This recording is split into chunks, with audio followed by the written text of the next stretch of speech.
এই মুহূর্তে রয়েছি কুষ্টিয়া কুমারখালী ব্রিজের উপরে।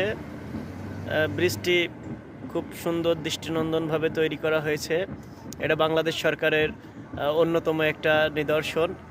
গ্রাম অঞ্চলের প্রত্যন্ত গ্রাম অঞ্চলে মানুষ আজকে সুবিধা ভোগ করছে, সুন্দর করে যাতায়াত করতে পারছে। আজকে তারা নৌকা দিয়ে নদী পার হচ্ছে না, নৌকা ব্যবহার করা লাগছে না, জীবন নাশের হুমকি সম্মুখীন হচ্ছে না। তারা সুন্দরভাবে গাড়ি রাইড করে, বাইসাইকেলে করে, বাসে করে, ট্রাকে করে, ভ্যানে করে, মোটর সাইকেলে করে তারা যাতায়াত করতে পারছে খুব সুন্দরভাবে। এবং এটা সম্পূর্ণ টোল ফ্রি একটা ব্রিজ।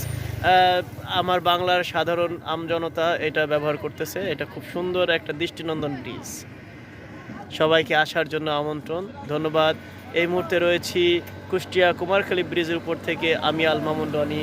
সবাইকে ধন্যবাদ। আসসালামু আলাইকুম।